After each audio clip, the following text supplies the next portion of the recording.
మనం తెలంగాణలో చూసినట్లయితే ఇప్పుడు అసెంబ్లీ సమావేశాలు జరుగుతున్నాయి. ఆ సమావేశాల్లో రన్నింగ్ కామెంటరీ అనేది నిత్యం పరంపరగా కొనసాగుతున్నాయి. అధికార పార్టీ మాట్లాడుతున్నప్పుడు ప్రతిపక్ష పార్టీ వాళ్ళు కామెంట్లు చేస్తున్నారు, ప్రతిపక్ష పార్టీ వాళ్ళు మాట్లాడుతున్నప్పుడు అధికార పార్టీ వాళ్ళు కామెంట్ చేస్తున్నారు. నిజానికి ఒక చర్చ సాఫీగా సాగుతుందా అంటే సాగడం లేదు. ప్రజలకు కావాల్సినటువంటి సమస్యలపైన నిజమైన ఒక చర్చ జరుగుతుందా అంటే అది సంపూర్ణంగా జరగడం లేదు. జరుగుతుంది చర్చ, కానీ సంపూర్ణంగా జరగడం లేదు. ప్రజల యొక్క సమస్యలు చట్టసభల్లో చర్చించి వాటికి పరిష్కారం దొరకాలి. కానీ ప్రజాప్రతినిధుల మధ్య గొడవ వాతావరణం, ఘర్షణ వాతావరణం, ఆ సంఘర్షణ ఏదైతే ఉందో చట్టసభలపైన గౌరవాన్ని దిగజారుస్తుంది.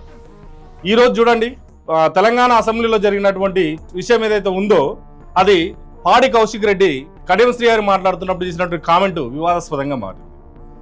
ఆ వివరించినటువంటి బాడీ లాంగ్వేజ్ ఏదైతే ఉందో అది అధికార పక్షం వాళ్ళు అభ్యంతరం చెప్పేలా అయింది.